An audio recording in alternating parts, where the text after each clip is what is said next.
Yes, smart viewers, welcome back to Binusian on screen. On Screen. Masih sama kita berdua di sini. Tadi Yes. Nathan udah spoiler dikit nih siapa sih Yoi. narsum kita pada hari ini. Betul. Ya. Lalu narsum kita pada hari ini hasil dari akhirnya Viana ngobrol-ngobrol.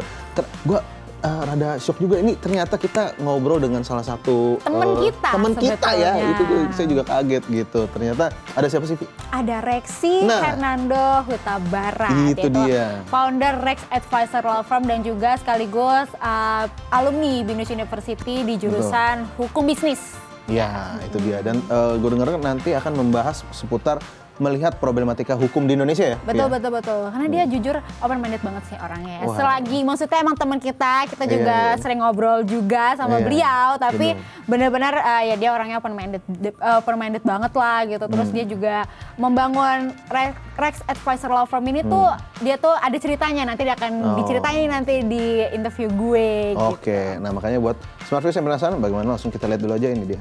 Coba lihat. Oke, halo Rexy, apa kabar? Hai Vin, kabar baik. Gimana kabarnya? Baik juga, alhamdulillah. Semoga dalam keadaan sehat semuanya ya gitu. Sehat Kita udah lama semuanya. banget juga sebenarnya nggak ketemu. Nih sebetulnya kalau misalnya mungkin banyak smart viewers belum tahu, kita tuh udah maksudnya temenan lah ya, satu angkatan juga gitu. Juga sama-sama alumni Binus University. Cuman kalau lo jurusan? Jurusan hukum. Ya, jurusan Hukum hukum. bisnis. Oke. Nah, kira-kira nih apa sih sebetulnya ngebuat lo tertarik gitu untuk ngambil jurusan hukum di Binus University? Oke, gini, memang gue tuh masuk Binus University juga memang dari dulu gue pengen, tapi gue tuh juga butuh mencari jurusan yang memang gue senengin gitu ya. Nah kebetulan Binus itu satu-satunya jurusan hukum yang udah penjurusannya secara spesifik ke hukum bisnis gitu. Jadi ke bisnis law namanya jurusannya. Nah satu memang karena di sini jurusannya spesifik bisnis law, dua karena dekat dari rumah gue juga, dan ketiga memang salah satu kampus yang kerjasama sama penyelenggara beasiswa yang membiayai kuliah gue. Ya senang banget gue bisa kuliah di Binus dan akhirnya diterima sampai lulus sekarang ya. Nah, gimana pertama kali lo memulai karir sekarang nih sampai akhirnya lo bisa membangun law firm sendiri? Sebenarnya waktu kalau di Binus itu kan kita emang ada ini ya Vin ya, program 3+1. Jadi ada setahun kita untuk magang gitu. Nah itu tuh gue manfaatin banget tuh Vin. Gue magang di salah satu law firm, kebetulan syukurnya dapet di firm yang top tier gitu. Memang law firm, corporate law firm teratas di Indonesia, 3 besar lah gitu, selama 8 bulan di sana. Dan akhirnya di situ juga lumayan dapat ilmu yang banyak juga, dan juga belajar banyak banget di situ ya. Sampai akhirnya setelah selesai magang, gue itu ketemu sama salah satu senior gue dari kampus lain, tapi beda umurnya tuh lumayan. Jadi sekitar 10-12 tahun beda umurnya sama gue. Dan ada satu lagi yang umurnya terpaut 3-5 tahunan gitu sama gue. Sampai akhirnya kita ngobrol, punya visi yang sama, ternyata punya maksud yang sama. Awalnya tuh kita nggak ada niat buat bikin firm gitu. Jadi awalnya tuh kita cuma niat kita bikin seminar yuk, workshop gratis ataupun workshop murah. Moderatornya gue aja, senior gue ini jadi narasumber gitu. Yang dua ini karena dia kan memang udah lawyering sejak lama gitu, dan gue juga lumayan ada background untuk bisa bawain acaranya lah gitu. Akhirnya terjadilah acara itu, tapi kita bingung kita legalitasnya apa ya, masa orang hukum nggak ada legalitasnya gitu kan. Dan akhirnya ya udahlah kita bikin firm aja lah biar lebih kredibel juga, lebih terpercaya, dan lebih orang mau ikut webinar kita juga lebih lebih nggak ragu gitu. Okay. Waktu itu tuh visi kita sebenarnya mau supaya orang bisa ikut seminar hukum tanpa biaya yang mahal dan juga gratis gitu, membangun kesadaran lah. Sampai akhirnya adalah ini firm ini, kita kasih namanya mau apa ya, kalau misalnya nama-namanya kayak biasanya kan law firm itu tuh namanya nama yang pendirinya kan. Biasanya banyak kan misalnya pindahin partner gitu, biasanya kan. Nah kita nggak mau kayak gitu, namanya apa ya, udah pakai Rex aja, Rex Advisor, artinya kan bagus, artinya raja, bilang gitu. Ya udah akhirnya kita bikin Rex Advisor, dan ya puji Tuhan dari awalnya kita running seminar, webinar ke sekolah-sekolah, ke SMA kita ke seminar, tiba-tiba dapat klien, ada klien lagi, dan syukurnya bisa berjalan sampai 2 tahun ini ya. Kita dari 2019 bikin firmnya gitu ya. Oke. Nah kalau misalnya menurut lo sendiri nih sekarang penerapan terkait penerapan hukum di Indonesia yang katanya nih runcing ke bawah, tumpul ke atas. Sebenarnya itu benar nggak sih stigma itu gitu, dan menurut lo dengan pernyataan tersebut itu menurut lo gimana? Oke, ini stigma ini memang udah dari lama banget ada gitu ya. Jadi seolah-olah mendarah daging gitu terhadap hukum. Padahal kalau misalnya kita telah lagi, hukum kita tuh sebenarnya udah oke loh. Maksudnya punya pilar hukum yang hebat gitu. Undang-undang dasar ya, punya Pancasila, dan punya dasar-dasar hukum yang kuat lah gitu. Cuma menurut gua permasalahannya adalah di para pelaksanaannya yang bermasalah, Vin. Jadi seolah-olah hukumnya tuh lebih tajam kalau misalnya ke masyarakat dari kalangan menengah ke bawah dan menengah ke atas, mereka lebih diistimewakan. Kalau dari kacamata gua, permasalahannya tuh balik lagi tadi masalah kesadaran hukumnya.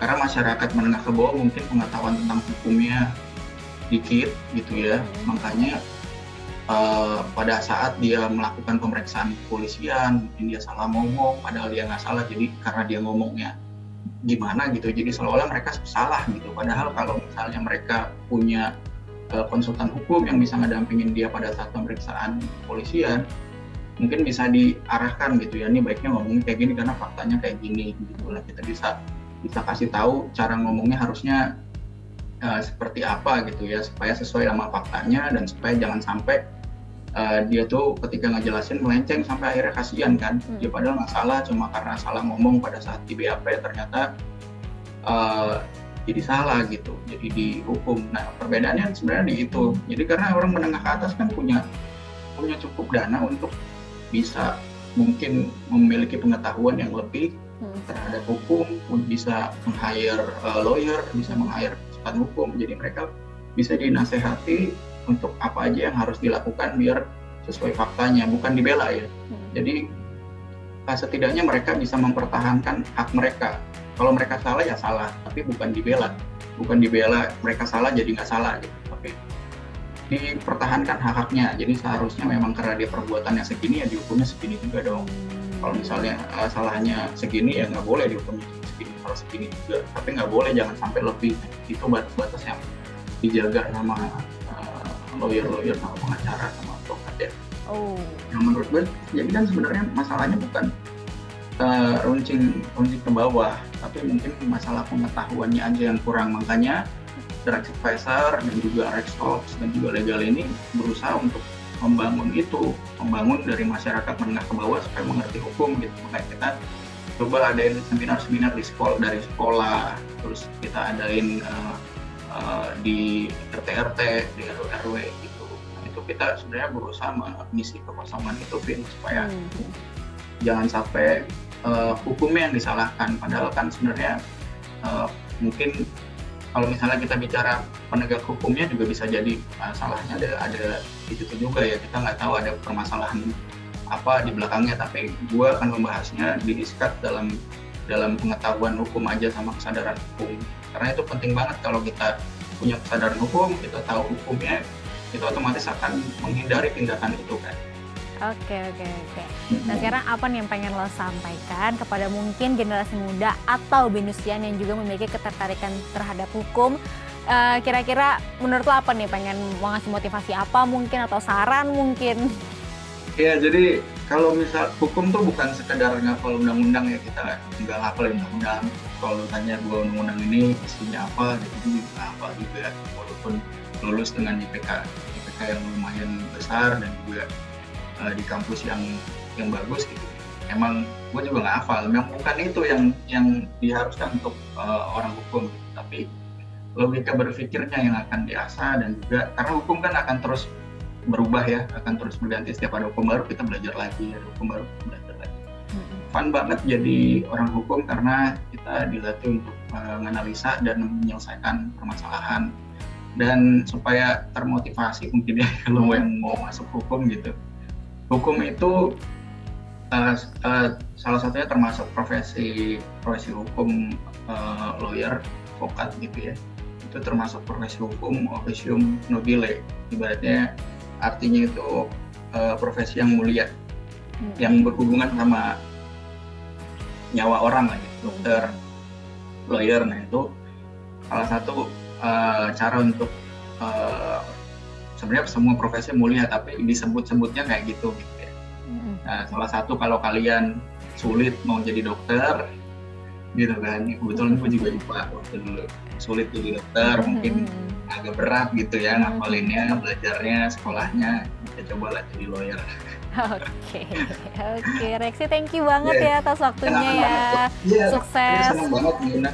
Iya, sukses pokoknya atas apa yang lo jalanin. Semoga usaha lo, perusahaan lo yang sekarang udah lo bangun benar-benar bisa memberikan edukasi juga. Kalau misalnya menurut tadi ternyata stigma-stigma itu muncul karena kurangnya edukasi, ya mudah-mudahan dengan adanya perusahaan yang lo bangun, Rex Advisor Law Firm, mudah-mudahan bisa benar-benar membangun edukasi yang lebih lagi, memberikan komunikasinya juga, dan juga semoga pokoknya lancar apapun yang lagi lo jalanin. Thank you Rexy atas waktunya. Tergantian ya, gue yang lancar. Siap, boleh ditunggu waktunya. Oke, Smart Freestyle, tadi perbincangan saya bersama Rexy, dan ada kata saya Viana Anindita pamit. Terima kasih dan sampai jumpa. Yes, itu dia. Wah, masih inget lu ya? Masih dong. Ini sebelum syuting tuh kita ada kayak ya agak reuni dikit lah. Ya, apa kabar lo ini gitu-gitunya tuh ada. Bahkan dia juga sebetulnya juga sempet jadi presenter juga ya di Binus TV beberapa program sebelumnya lah gitu. Jadi dia sempet bilang kalau misalnya dia tuh kangen lah sama suasana Binus TV karena emang bener relasi sama kita. Kita juga sering ngobrol di sini gitu. Bener. Nah, makanya buat Smart Viewers, by the way ini juga info kalau misalkan itu tadi baru memang benar-benar cuplikannya. Baru cuplikan. Nah, itu dia. Buat teman-teman yang penasaran, nanti tunggu aja, akan kita upload ke fullnya ya di YouTube channel kita di Binus TV Channel begitu. Oke. Nah, Vi, abis ini kita tentunya masih akan ada satu segmen lagi ya. Yes, begitu. Ruang Ekspresi, tapi kita break dulu, maksudnya kita mau break dulu, ya kita mau minum-minum dulu ya kan, maksudnya biar suaranya tetap aman ya gitu. Wah, iya nih. Makanya sebenarnya cuaca lagi dingin banget nih. Serius, gitu. dingin banget. Dingin banget, jadi ya kita mau break dulu, jadi Smart Freeze jangan kemana-mana, tetaplah bersama kami di Binusian On Screen.